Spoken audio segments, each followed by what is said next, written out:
Hello and welcome to the semi-finals of Team Draft LA Lost Caverns of Ixalan season. I am Rev, and you are watching my point of view here on Team Packbeasts. Yeah, this is top 4 Team Draft Magic. Let's get right into it. My rare is Cosmium Confluence. Obviously very powerful, but not super tempting, especially in a 6-person pod. I do like Scytheclaw Raptor a decent amount, but a Braid seems a little too premium to give up here. 2 mana basically destroy anything, almost anything in the whole format, unless it's some crazy rare or something. There's also Join the Dead. Looks like it could be, another one of these premium removal spells, but at this point in the format, I was just kind of off starting in black unless I absolutely had to.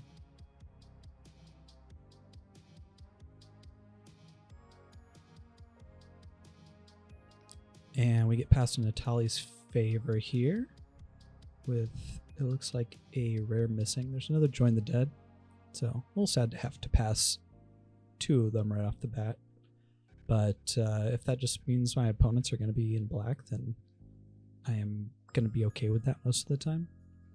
Natali's Favor, obviously no secret how this card has overperformed quite a bit from how a lot of people initially valued it. And yeah, so I've got 2, premium red commons to start out here. Nothing almighty or anything, but it's definitely something I can start leaning into. Oh, and I remember this pack. We've got Pirate, which I thought was nice, Paleontologist, which you can see I'm like tempted by, then Cloud Guard, then Waterwind Scout. I just cannot imagine. This is one of the most stacked packs of LCI I've ever seen. And I believe I opt to go with Cloud Guard here, it being just the #1 performing common in the set. Paleontologist is also very good. Obviously, Waterwind Scout is right up there, and in likely a better color, but in my mind, I was just going with raw stats here. Taking the Cloud Guard.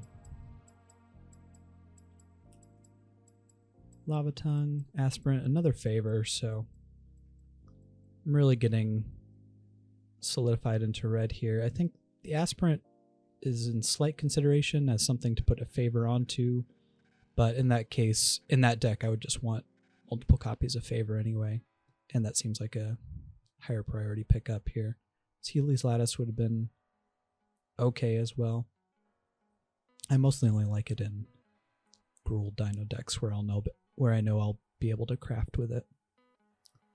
Nothing very exciting here. We do get another Aspirant though, which, like I said, is one of the better targets just to go 2-drop into Favor into hopefully snowball the game away.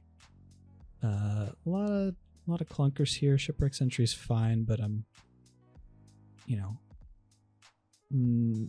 have basically no artifacts in my pile at all apart from the Gnome off the Cloud Guard, so although Izzet artifacts, obviously a deck that I'm happy to get into, have drafted it multiple times this season and has been I think I've gotten my best records from the team drafts this season by with my Izzet artifact decks. But even then, that's like the Shipwreck Sentry is not something that you're going to miss too much if you don't end up with one. So yeah, we can see I've got a solid red base here and a white card that I really want to play. Battleglyph is a nice card for sure. Tithing Blade, again, it's one of black's better commons, but just not something that I'm super excited to get into. I do think the Battleglyph is quite nice, but I also know that I'm going to be really trying to play red here, and I think picking up an on-color cave, on-color hidden land is something that I'm pretty interested in locking up sooner rather than later. I think if I went into my final build with 0 on-color caves, then I will be feeling pretty disadvantaged against the field. So yeah, opt to take that one relatively highly, I think, over some somewhat tempting cards in other colors. But I also know that one of those is going to wind up at a teammate's table, or in a teammate's pile, so can rest assured with that knowledge. Unlucky drop is fine, but it's a new color.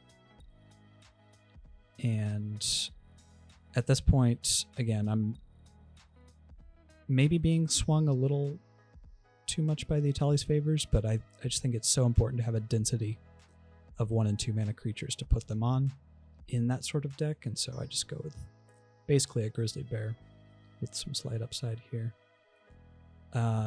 It's not like there was anything else super tempting in that pack. Unlucky drop being like, maybe the next best card, and also not very exciting. Nurturing Bristleback, it's definitely one of the better land cyclers. A Teclan Landmark, I probably wouldn't mind running one of those in most white decks. But again, even though I don't have the dinos to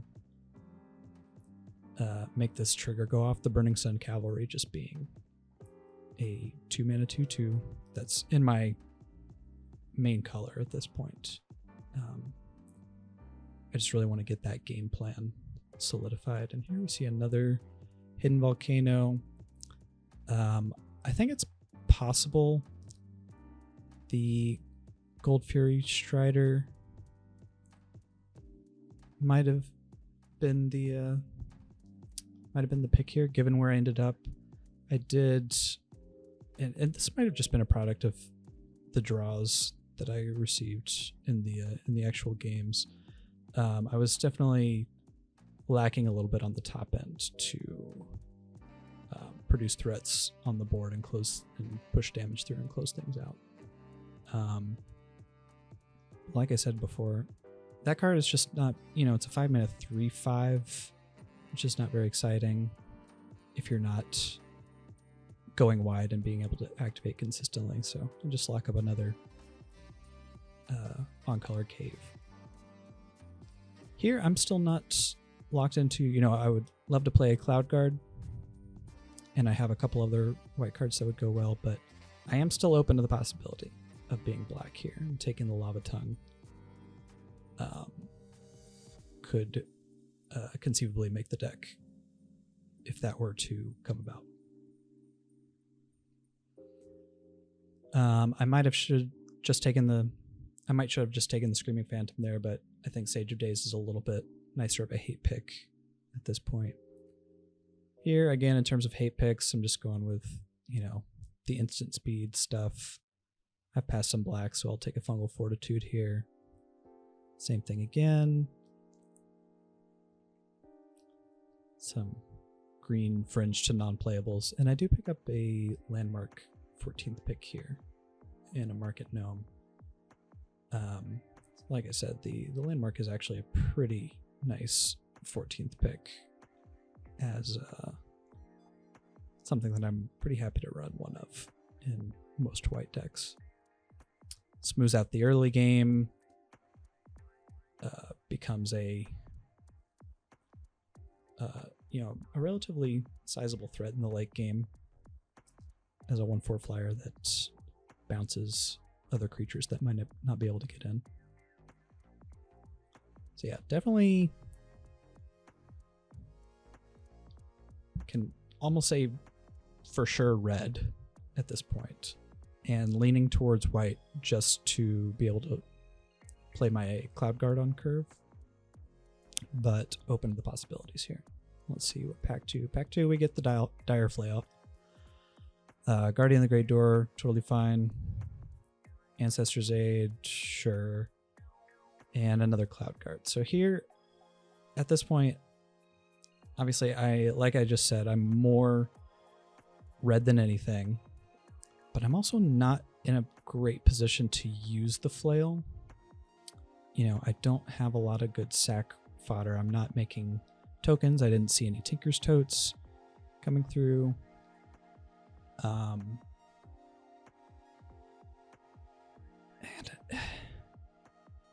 Yeah, I don't know. It still might have been correct to take it. But I have to go with the Cloud Guard here, just as the known quantity. Just a game closing threat that's good on rate. Flies in, makes extra bodies, wears ours and equipment well. It's a tough one. Maybe I was just thinking about crafting the Dire Flail a little too much and not on it just being a good equipment on the front side. So let me know what you think. I should have taken out of pack 2 pick 1 here. Kind of the same thought here. Here's the first Tinker's Toad I've seen in this draft. Same thought here. The Duskrow's Reliquary is a great removal spell, but, and I specifically pick up my pile here to take a look. I just don't have things that I'm, you know, expendable game pieces that I'm willing to sacrifice to it. Whereas the Torch, you know, definitely fits in with the Atali's Favor plan of just making things a little bigger, a little easier to attack through, also neutralizing the opponent's early game threats. Here we see Dino-Tomaton versus Tinker's Tote pulled to the front here. Now that based on the last 2 picks, I am less interested in making, you know, the gnome tokens and such. I'm less interested in dirtling around and tinkering. I'm more interested in sizable bodies that snowball the game and produce better attacks. So the Dino-Tomaton, goodness, fits my game plan a little bit better in that sense.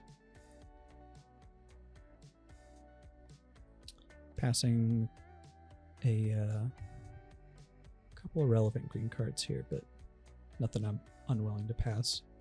Scallywag and Torch here.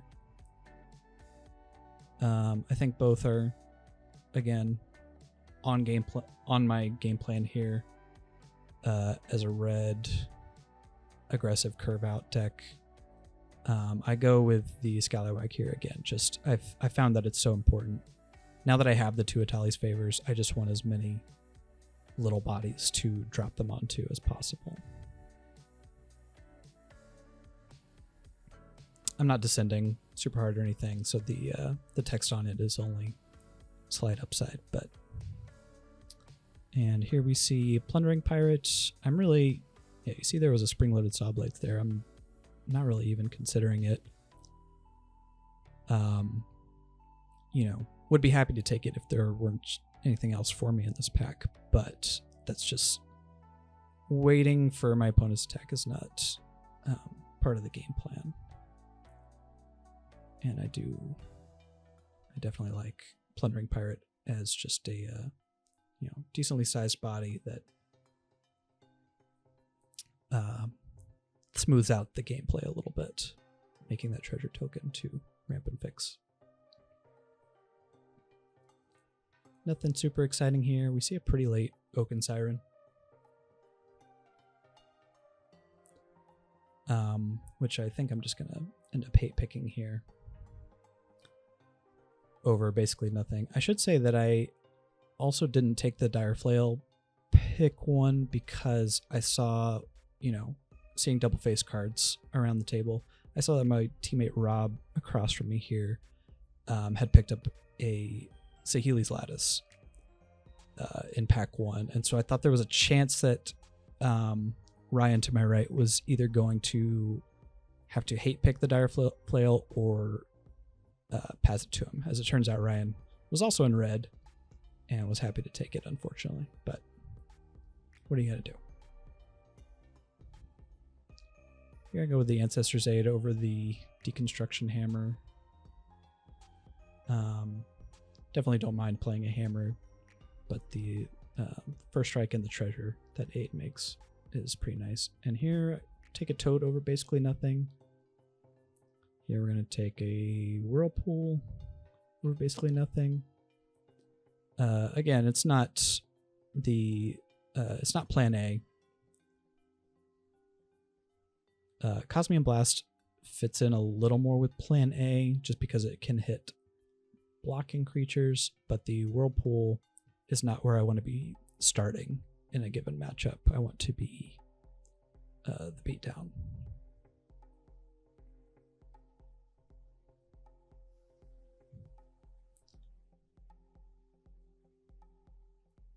Nothing to speak of here, really. Family Reunion gets taken just because it's on color, I'm guessing. Yep. There's another one. I think I just take, Tectonic Hazard as a potential sideboard plan. So yeah, Pack 2 was really not very exciting for me. I ended up starting to hate pick and pick up sideboard cards in the middle of the pack. But yeah, I just didn't really,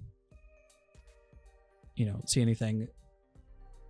Obviously, there was nothing for me there, but there was also just not much for anybody else as far as I could tell. It's a pretty weak pack overall. But in general, I like how my plan is coming together. I think what I'm mainly going to be looking for in Pack 3 are, obviously bombs, high value creatures, some better 1 and 2 drops to sort of replace the grizzly bears that I have slotted in there for now. Any more cloud guards I can find, of course, and then hopefully a petrify would be a nice pickup as well, but we'll see.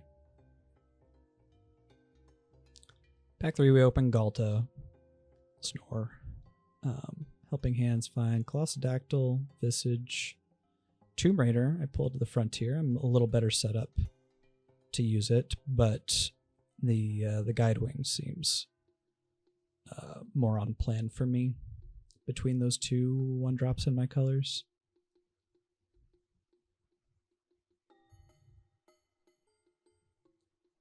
Yeah, some good stuff in here for sure. Nothing earth-shattering, but Colossadactyl. Oh, we see Andrew passing the wrong way there. Whoops, it happens.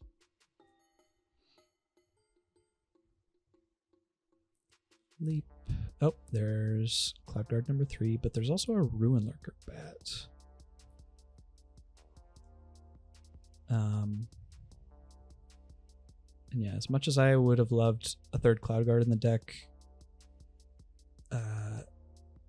I think the importance of getting on the board early in a Boros deck like this cannot be overstated. So Ruin Lurker Bat is obviously just an excellent card in the format as well. So it's not like I'm sad to be picking it up. Just wish I could have taken both. We see Gargantuan Leech as the only cave payoff I think we've seen this whole time. So there's a Cogwork Wrestler worth noting, but kind of a lot of stinkers. There's a couple of 3-drops in my colors, neither of which I'm super excited about. I think the Hotfoot would be a little more on plan for me, but I think I just opt to hate a Join the Dead here.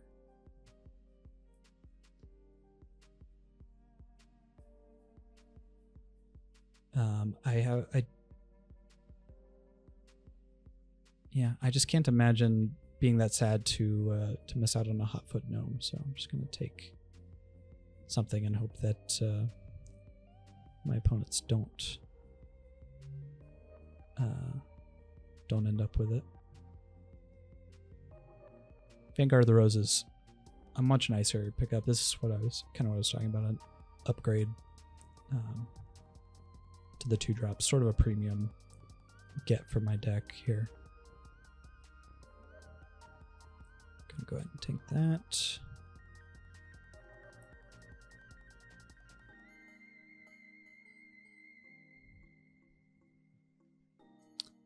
And I'm fairly happy with how things are coming together. I'm doing well in playables. My curve is looking solid. There's just nothing, you know.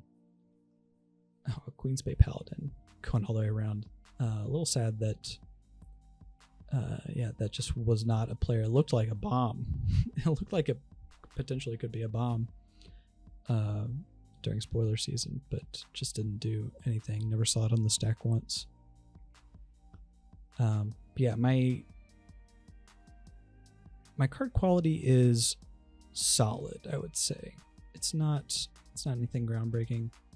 I think I just end up taking a tote here, considering hitting Cavern Stopper, but there's also an Axe Draw in the pack, so I would just be hating from a teammate potentially at that point. So yeah, just go with the Tinker's Tote.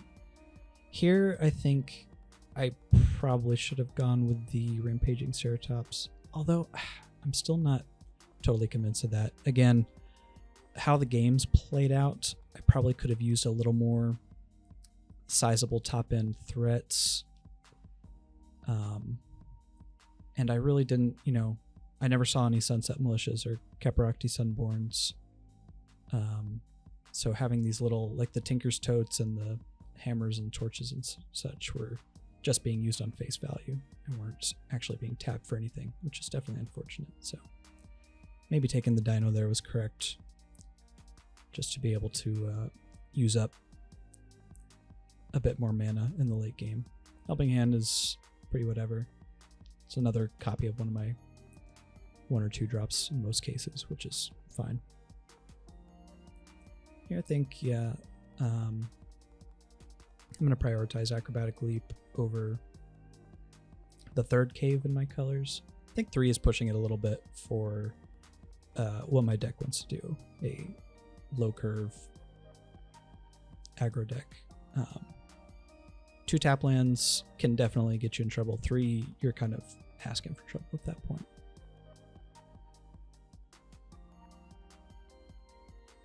And yeah, we're coming to the end here.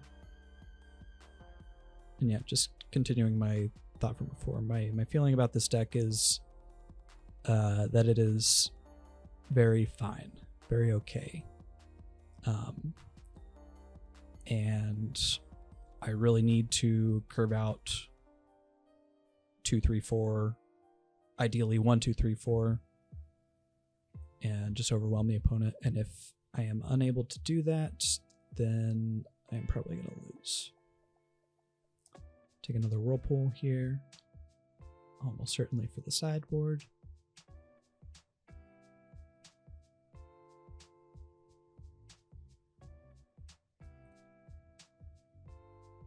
Yeah, I think I'm pretty happy with how I navigated this, though. I don't think any black or green decks that I could have drafted would have been necessarily more powerful than what I had. And I didn't see any blue apart from the Waterwind Scout in pack 1 and the Oaken Siren in pack 2.